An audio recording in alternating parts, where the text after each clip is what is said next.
What's up, everybody? It's your boy Wes Grant. You're watching Sub Urban Nerd. This is the channel where I give my nerd views on today's nerd news. Well, once again, we've got some news with DC, and it's in the form of the Bat. Well, anyways, Batman, or my bad, doesn't like to be called that anymore. Ben Affleck says he's looking for a cool way to segue out of the DCU. In a lengthy article with an interview with USA Today, Affleck pretty much revealed that he's trying to find a way to phase himself. He's hoping to find a way to phase himself out of the DCU. And all I can say about this is, we've heard this before. Like, they've been talking about this from so long ago.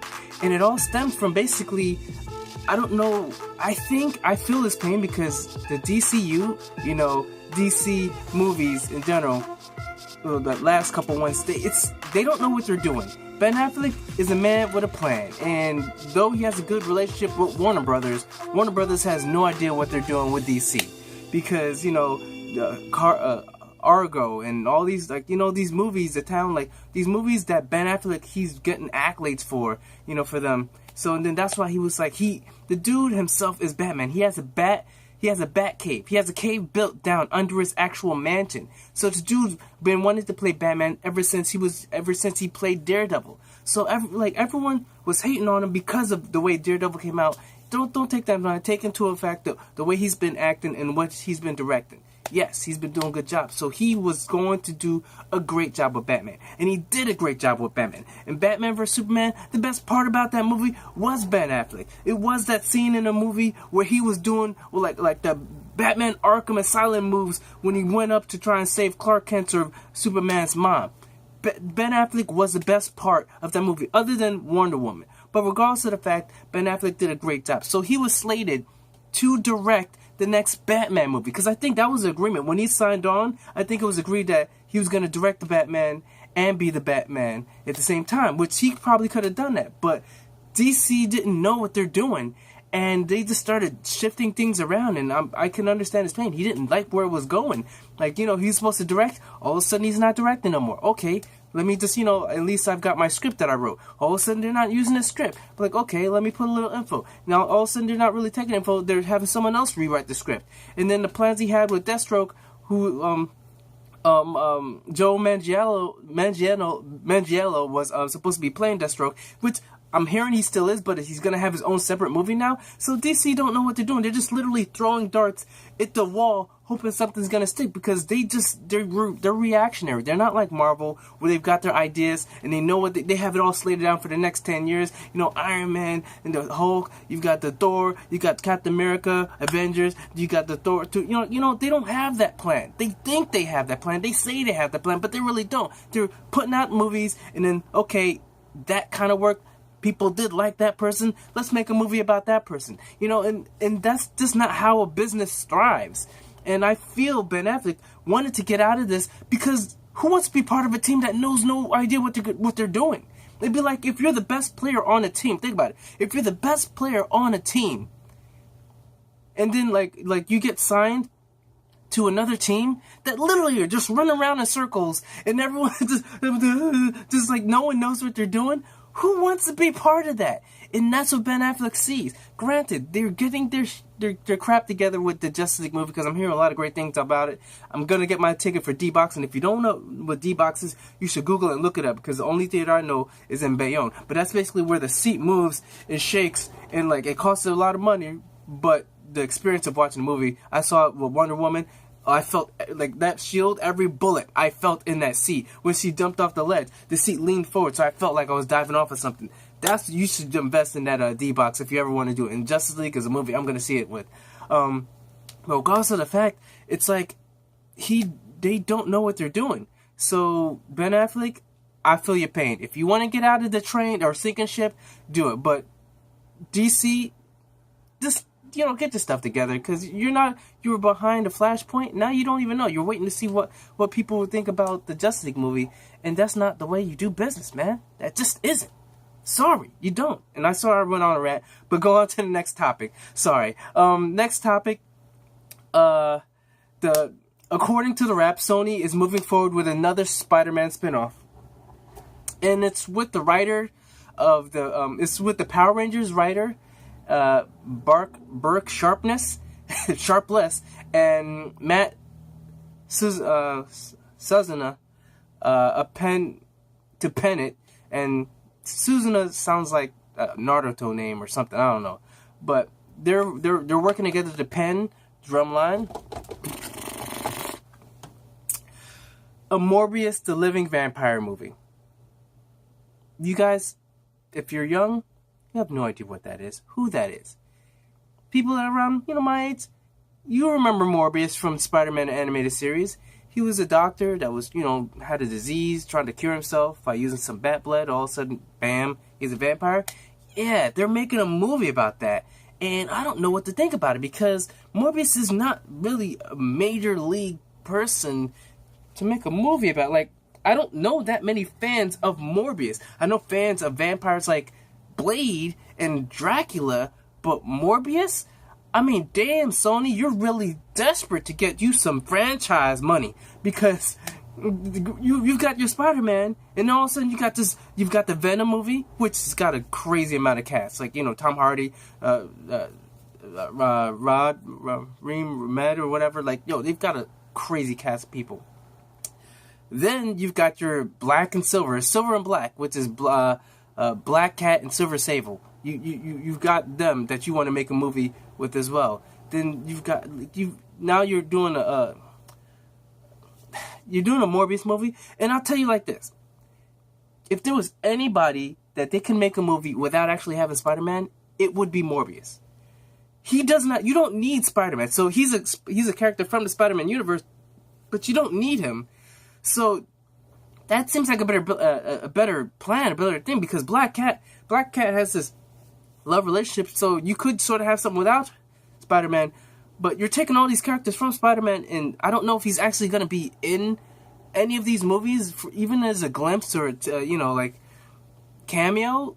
So I don't know what they're doing, but they're just trying to, I'm rooting for them for it to work. I'm not rooting for them to fail. I want it to work, but I just don't see the logic in it.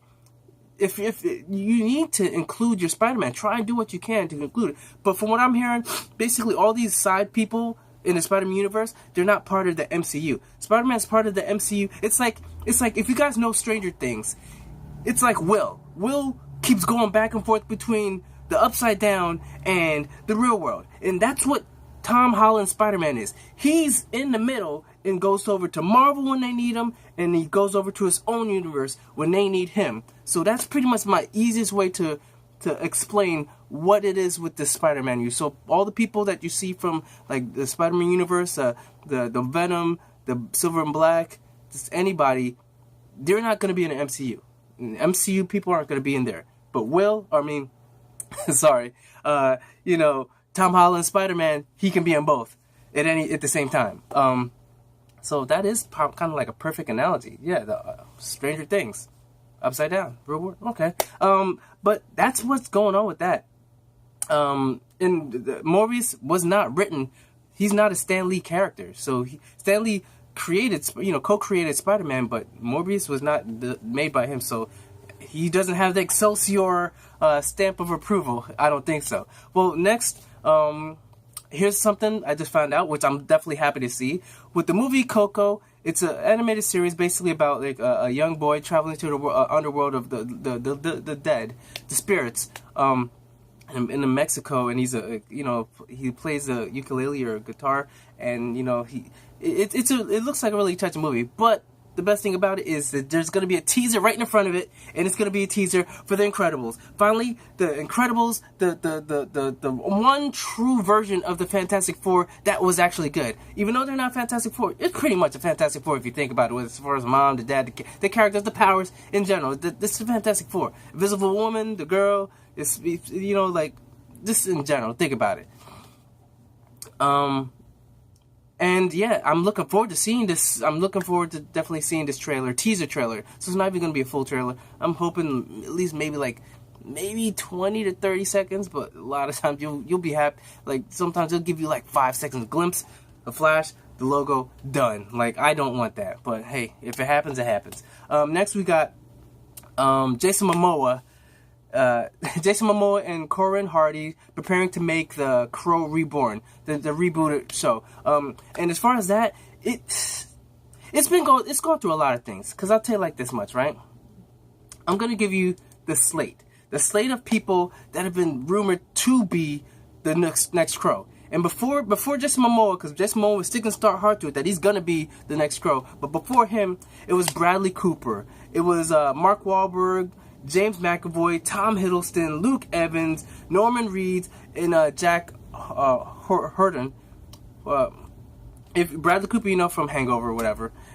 You've got Mark Wahlberg, you know, from just Mark Wahlberg in general, known from him. He was the new dude in Transformers, the dad, for the younger kids out there. You got James McAvoy, which is a guy from Split, or he's Professor Xavier in X-Men First Class, and in Days of Future Past and all those new ones. You got Tom Hiddleston, who is Loki from Marvel Universe. You've got Luke Evans, who was Dracula at some point, but now he's in a bunch of different movies. I'm not even sure which one to say if you're young, whatever, but he's out there. You've got Norman Reedus, who's from The Walking Dead, if you guys are allowed to watch that, for the young people, but those of you all know Norman Reedus. And then you Jack Harder, he's basically from Boardwalk Empire. So you've had those slates, but for all intents and reasons, like Jason Momoa is sticking on, but and he looks badass. I've seen him with the white paint on him, so I'm hoping it works, because the one they're rebooting is Brandon Lee, Bruce Lee's son, who did an awesome job and died pretty much the same way his dad did, which is really creepy. But hey, if they get it done, get it done. Next we've got the Glass movie, which is basically a sequel of Unbreakable and Split, and they have pictures from the scene. I'm trying to see if I could put the pictures down, link to the pictures in the description down below. But his pictures are basically James McAvoy, Anya Taylor-Joy, Bruce Willis, and Sam Mother Effin Jackson. Yes, he's gonna be in that movie, of course, as Mr. Glass, and they're all meeting up in this picture. So I'm definitely looking forward to seeing this Glass movie, because M. Night was on that list of, I ain't watching no more stuff. But after the visit with that movie where those kids go and visit their grandparents, and then after they just been doing pretty good with some movies, I'm sort of on the M. Night train again. So definitely looking forward to this. So I had another story, but except don't want to run too long at a time. Maybe I'll put it on tomorrow's episode. Yeah, that's what I'll do. It's including Ellen Page and the Umbrella Incorporate. The Umbrella Academy. Sorry, tongue twister. But yeah, it's kind of something, because I want to kind of go in depth and give you guys a little bit more info about it, because that storyline, that comic, is kind of weird. So I don't want to just cram it in this real quick. But that's pretty much it. Just remember to like and just tag, share with your friends. Remember to subscribe. Check out yesterday's nerd news. Check out the playlist for this. And thank you for allowing me to give you your nerd news for today. Well, I'm Wes Grant. You've been watching Sub Urban Nerd, and you've just been nerdified. Catch you guys later.